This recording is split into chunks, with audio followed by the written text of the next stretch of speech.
péché et la transgression. Acceptez-le et vivez-le.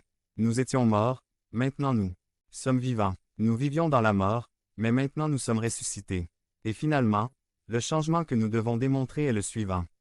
3. Nous étions des enfants de colère, mais maintenant nous sommes des objets de bénédiction v. 3. 7. 3. À cette époque, nous vivions tous comme eux, poussés par nos désirs pécheurs, en suivant notre propre volonté et nos objectifs. Comme d'autres, nous étions par nature objets de la colère de Dieu, pour montrer dans les temps à venir les richesses incomparables de sa grâce, qu'il a répandue sur nous dans sa bonté en Jésus-Christ.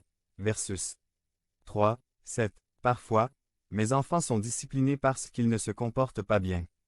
Vous connaissez Jeffrey et vous savez qu'il a une très forte personnalité.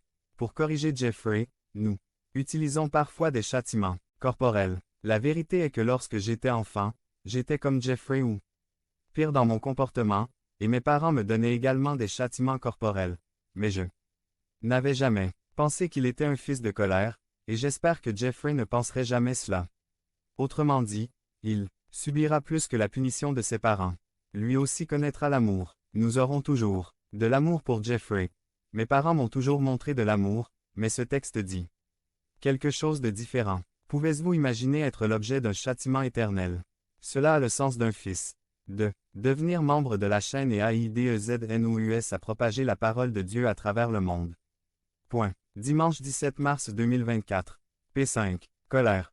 C'était notre identité avant Christ. Nous étions morts.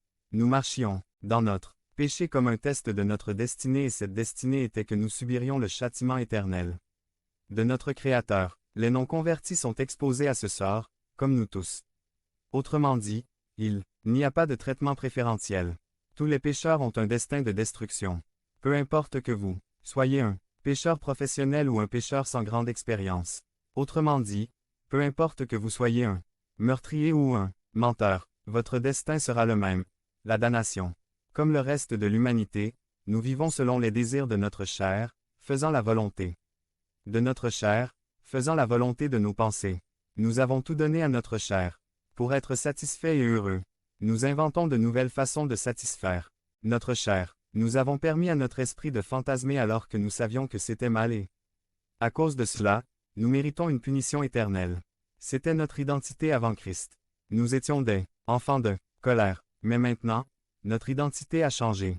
Nous sommes désormais l'objet de ses bénédictions au lieu de sa colère. Dieu a remplacé notre convoitise de la chair par ses richesses. Nous parlons du Dieu puissant. Ses richesses ont bien plus de valeur que notre convoitise pour la chair. Il sait quel était le but de notre chair